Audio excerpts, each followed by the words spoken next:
So many of us have a filter in our mind of when I, then I. When I get there, when I pay that off, when I accomplish that, then I will give back, donate, be generous, again, fill in the blank. Man, that's a myth. Start now. This is the L3 Leadership Podcast, episode number 149. What's up, everyone, and welcome to episode number 149 of the L3 Leadership Podcast. My name is Doug Smith, and I'm the founder of L3 Leadership. We are a leadership development company devoted to helping you become the best leader that you can be. In this episode, you're going to get to hear a question and answer session we had with Pastor Matt Keller from Next Level Church in Fort Myers, Florida. He recently spoke at our recent L3 Leadership Evening event recently, and it was phenomenal. Before we jump into that, if you're new to the podcast, this podcast is intended to help you grow your leadership skills, and each month we're committed to bringing you 3 episodes. One will always be from a leadership breakfast that we host. One will be an interview that I do with a high-level leader, and then once a month you'll get a personal leadership lesson by me. If you've been with us for a while and listening and you already have subscribed, thank you so much, and I would love it if you would jump on iTunes and leave us a rating and review. That really helps us get the word out about the podcast, so thank you in advance for that. I want to thank our 2 sponsors first, Henny Jewelers. They are a jeweler owned by my friend and mentor, John Henny. My wife and I, Laura, both got our engagement and our wedding rings at Henny Jeweler, and they're just an incredible company. They're a family-run business, but what I love about them is not only do they have great jewelry, but they also love people and they invest in people. In fact, John actually gave Laura and I a book to help us prepare for our marriage, and he's been investing in me now as a leader, as a husband, and as a dad now for many years. So if you're in need of a good jeweler, check out hennyjewelers.com. I also want to thank Alex Touland Real Estate Resources. Alex is a full-time realtor with Keller Williams Realty, whose team is committed to providing clients with highly effective premier real estate experiences throughout the greater Pittsburgh region. He's a member of L3 Leadership and a supporter, and he would love the opportunity to connect with you. You can find out more about Alex and his work at pittsburghpropertyshowcase.com. And now we'll just jump right into the content. Again, you're going to get to listen to our question and answer session with Pastor Matt Keller at our recent L3 Leadership Evening event. If you don't know Matt, I've interviewed him for the podcast before. I highly encourage you to go back and listen to that. But he is the pastor of Next Level Church in Fort Myers, Florida. They're one of the fastest growing churches in America. He teaches leadership all over the nation. He's also the author of several books, including his most recent, The Key to Everything, which I highly recommend every leader read. It's phenomenal. And we were just so blessed to have Matt in. You'll find ways to connect with him in the show notes at l3leadership.org/episode 149. And with that being said, again, this is a Q&A session. Some of the questions that were asked of Matt were, how can you talk more about productivity and how to focus on high-end activities? What's the most memorable failure that you've had, and what did you learn from it? When you're trying to get honest feedback, how do you actually get people to be honest with you? How do you give honest feedback even when it's tough to give? When you receive conflicting feedback, how do you decide which feedback to take? And then someone asked him, how do you actually start giving back when you're young and don't have as many resources or as much influences as leaders like Matt do? It was phenomenal. You're going to love this. Enjoy it. And I will be back at the end with a few announcements. Thanks for joining us. Appreciate it, Matt. I was listening to another one of your 20 on the 20 and all those good podcasts that you mentioned. You talk about do today what saves time tomorrow. And that was, I think, only 6 or 7 minutes. It was just kind of a piece from something. Can you go a little bit more in depth on how that really works for you and what you've learned over the course of your past 20 years? Yeah, absolutely. Great question. So one of the biggest things about being a leader is time management. Because at the end of the day, we all only get 24 hours. How we spend those 24 hours, we can never get back. So much of that talk and that conversation that you're referring to centers around a book that I read from a friend of mine out of Nashville, Tennessee. His name is Rory Vaden, V-A-D-E-N, Rory Vaden. And the name of the book is Procrastinate on Purpose. And so that phrase, that line in terms of time management, and he really, it comes from his book of do today what saves you and earns you back time tomorrow. So I highly recommend that book. I actually interviewed Rory on the Matt Keller Leadership channel. So I think it's about a 60-minute interview, and we dig into the 5 filters that Rory gives. You guys, it's a must read. It's a must listen to. Rory Vaden, Procrastinate on Purpose. Such a big deal. Let me explain the point. So the point is do today what earns you time tomorrow. So it's counterintuitive, isn't it? For example, working with my assistant, Sherry, If she comes in with an email and says, hey, here's an opportunity for a meeting, do you want to take this? The quick answer is yes or no. But watch this, leaders. When I slow down with my assistant, we are two people doing one job, by the way, and when I slow down with her and I say, no, I don't want to take that meeting, and then I add what I call the extra 8 seconds or the extra 18 seconds or the extra minute and 8 seconds, and I say, now let me tell you why. Because if I meet with that person, then here's what that's going to do, and actually I'm not the best person to do. When I explain to her the why behind the what, watch, now she thinks like me in that area. So now the next email that comes in, she doesn't have to ask me. She just knows what Matt thinks about that. When you take someone like Sherry, who's been with me for 5 years, you take someone like my wife Sarah, who's led beside me for 15 years or 20 years of marriage, all of a sudden, leaders, watch, you can multiply your time when you get your team to think like you. And the way we get our team to think like us, not because we think about it best, but because we think about it first, when we get our team to think like us, now they'll make decisions like us, and now we work ourselves out of a job, so to speak. And that is how we multiply our time. We multiply our time through others, and the way we get others is not just have them do what. What's your most memorable failure that you've learned from? Horrible question.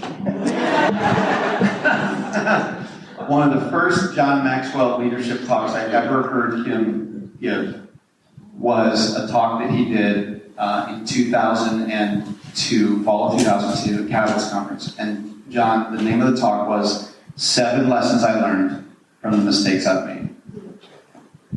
That's awesome. So I was living up north in Indiana, and I was the National Youth Director for the small fellowship of about 150 churches. And so I would put on big youth conferences and youth camps, whatever. So through a number of circumstances, the campground that my wife and I ran for all these summer camps all summer long had to close its doors. Well, I had about 300 young people from, 30 or 40 churches that would come to be a part of our camps every summer. So in a scramble, I ran down to Indianapolis, about 2 hours away.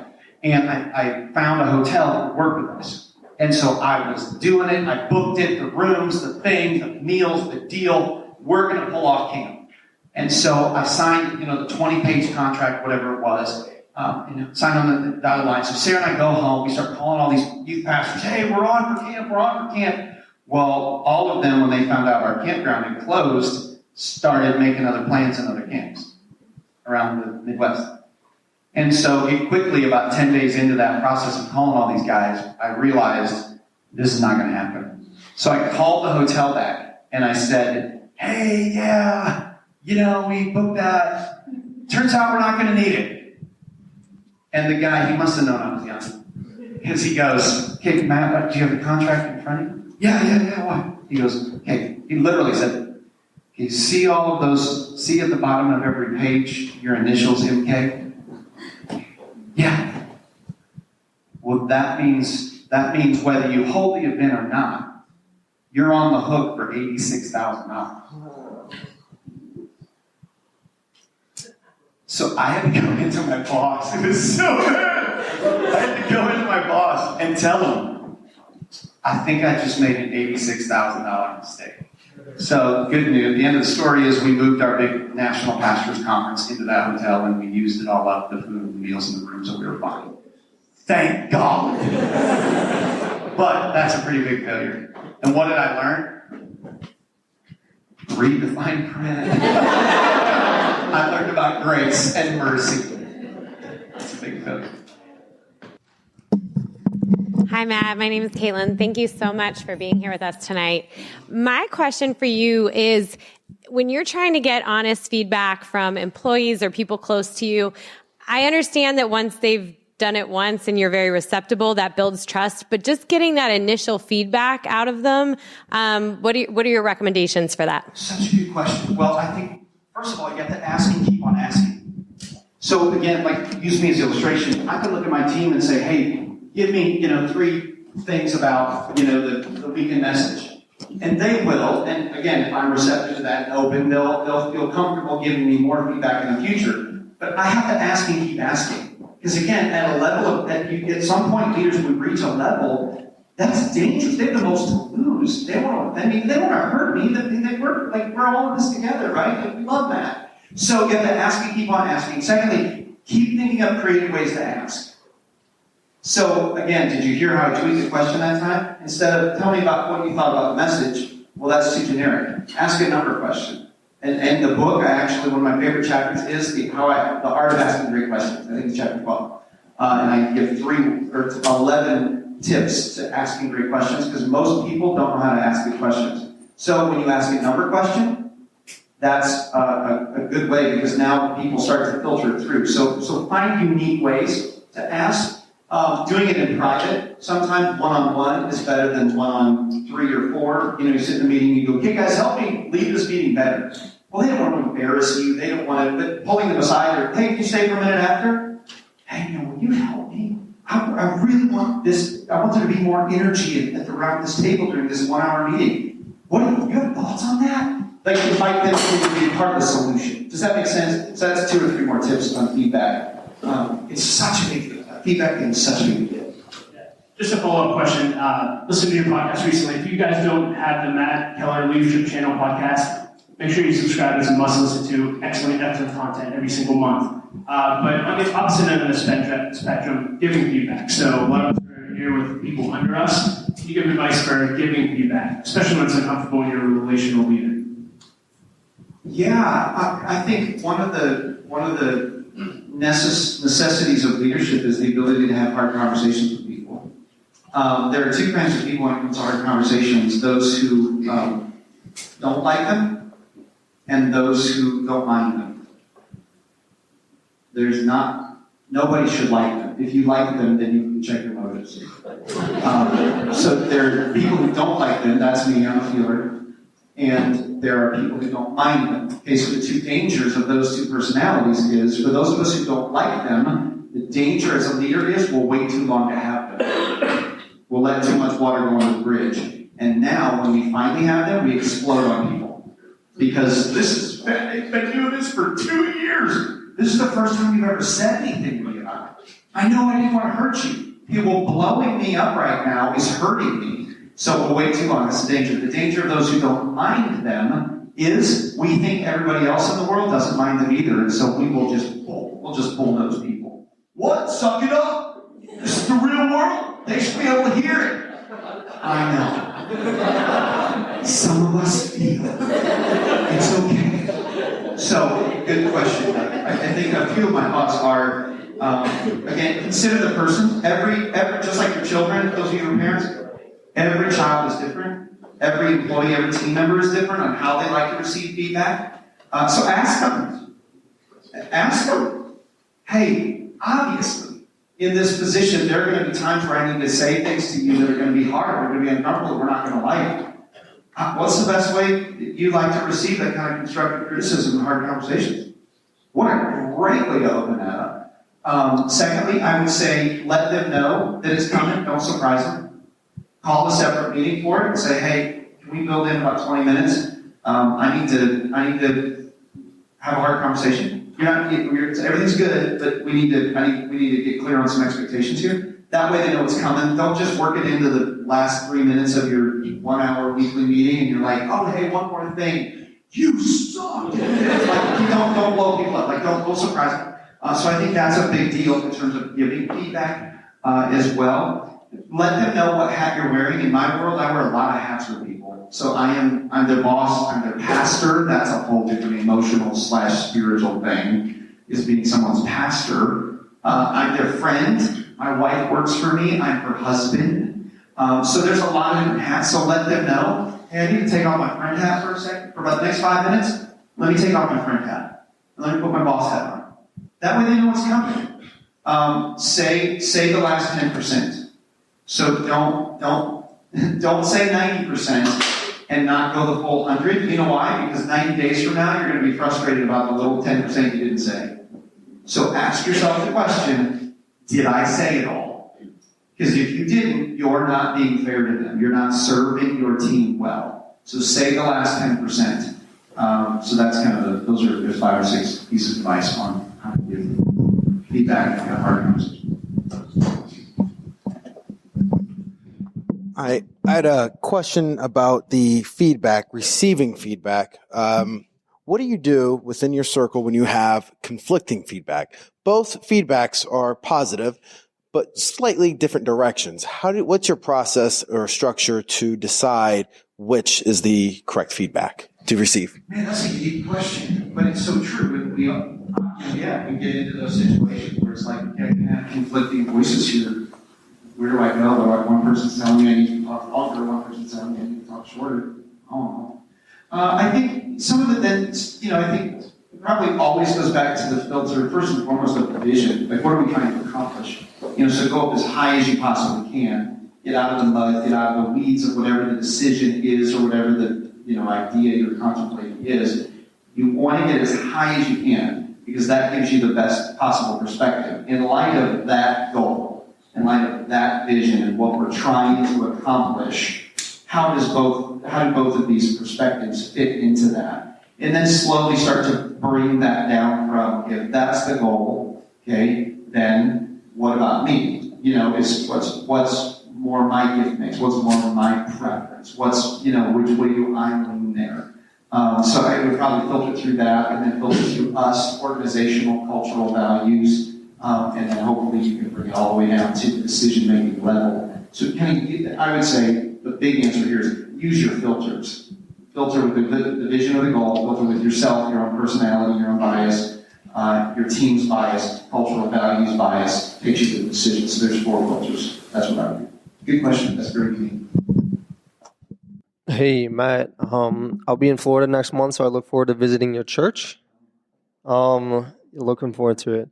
I have a question. What is your model for giving back? So as I become more successful, at what point do I turn around and pass that on to the next generation? Because that's how it perpetuates itself. That's a great question. What's my thought model, philosophy on giving back? Okay, start now. That's one of the reasons why I love God. Because my man is young. He didn't wait till he was 50 to let this dream in his heart start to play out. He just said, let's go find one. So much, let me talk about this, because this is such a big deal. Because I think so many of us have a filter in our mind of when I get there, when I pay that off, when I accomplish that, then I will give back, donate, be generous, again, fill in the blank. Man, that's a myth. Start now. Here's the deal. You don't have to know everything to do something. You just have to know what you know, and then find anyone who's only a step or 2 behind you.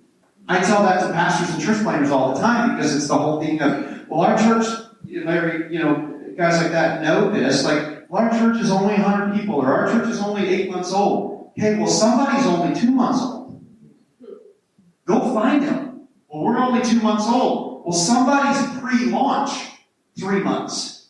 Go find that person. You have way more to offer than you think you do. You don't have to know everything to do and give something. So I would say, in terms of generosity, in terms of giving back, whatever that passion is that's in your heart, whatever that thread is, we'll use Doug as an illustration. For him, it's leadership. So he said, hey, I got my day job, which is incredible what he does. He's making a difference there, obviously. But he said, this leadership thing, this thread is in me. We'll pull it a little bit. He doesn't have to go full time. He doesn't have to be the next John Maxwell to make a difference in someone else's life. And then when it comes to giving back or pouring into someone else, most of the time we think too big. Just do for one. Just do for one. And I don't know the whole story, but Doug, I know that's your part. That's my part. Like, it's all about, that people look on at the tribe we have today, of pastors and churches across the country, the influence that we built in the business community, and people will look on and go, man, I wish I had that. Okay, well, you know where this came from? This came from me knowing that I felt called to lead leaders and influence, pour into other leaders. Now, I was late 20s, maybe 30, and here's what I did. I would go to pastors and church planters conferences, people who do what I do, and I would try and find the 2 loneliest, most depressed guys I could find. For real. And Larry's heard this story a million times. and I would weasel their number out of them. And then I made a list on my Palm Pilot for somebody. What up, y'all? New phone, who this? So I made a list for real. Pastor's name and their phone number. And then I set a reminder on my Palm Pilot once a month. It would pop up and it would say, call to Pastor. And I would be I had a 30-minute drive to my house after work, and I literally would go to the next two on the list, and I'd call them. I go, hey, this is Matt Keller. Do you remember me? We met at the conference. And once I reminded them who I was, and then I said, how's it going? And once we got past, good, it's good, everything's good. Okay, good. How's it really going? Then they tell me something. Well, we're having this issue with our youth guy or our worship guy, whatever. And as soon as they would say something, I would slip my foot in the door. They crack the door, and I go, you know what? We have a similar issue, too, with a staff member. Here's 3 things I learned. I just started adding value. Boom. And that has grown into a tribe now of hundreds of pastors and churches across blah, blah, blah, all of that. Start with one. We think too big. Just start small. Find the new guy who's in your department, in the cubicle 4 cubicles down. Start taking him to lunch. He didn't have to know. Start inviting him to lunch once a month. How's it going? And as soon as he says something that you have experience or knowledge with, stick your foot in it and go, you know what, man? I had the same thing happen to me three years ago. Here's a couple of thoughts I learned about working with that person or closing that sale. It's that simple. And who knows when it'll grow into something like L3B. Thank you guys so much for listening to our Q&A session with Matt Keller. You can find ways to connect with Matt and everything that he's doing at l3leadership.org/episode 149. A few announcements before we wrap up. I want to let you know that we recently introduced L3 Leadership membership, and you can now become a member of L3 Leadership for just $25 a month, and that'll get you into our breakfast events for free, a free L3 Leadership t-shirt, access to joining one of our mastermind groups, and our member-only site filled with extra content, resources, and courses to help your leadership go to the next level. For more information, go to l3leadership.org/membership. I want to thank our other sponsor, BAB Inc. They're an insurance broker, third-party administrator, and consulting firm in Pittsburgh, and they do work all over the country, and they're led by my friend Russell Livingston. He has a huge passion for developing next-generation leaders, which is why he hosts our monthly leadership breakfast, and he does some really unique stuff in the insurance world. So if your organization would like to connect with them and see if they can meet your insurance needs, just go to babbins.com. That's BABBINS.com.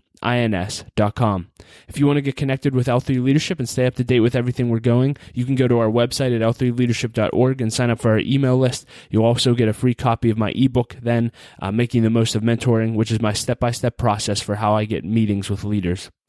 Again, if you've enjoyed the podcast, I would really appreciate if you would subscribe, leave a rating and review. It really helps us spread the word, and it means the world to me, so thank you for that. And thanks for being a listener. I know there's a lot of podcasts out there that you could be listening to, so we appreciate that you've listened to this one. As always, I like to end with a quote. Craig Rochelle recently said this, which I loved. He said, "Success wins the attention of people, but character wins the heart of God." Success wins the attention of people, but character wins the heart of God. Thanks for listening and being a part of L3 Leadership. My wife Laura and I appreciate you so much, and we'll talk to you next episode.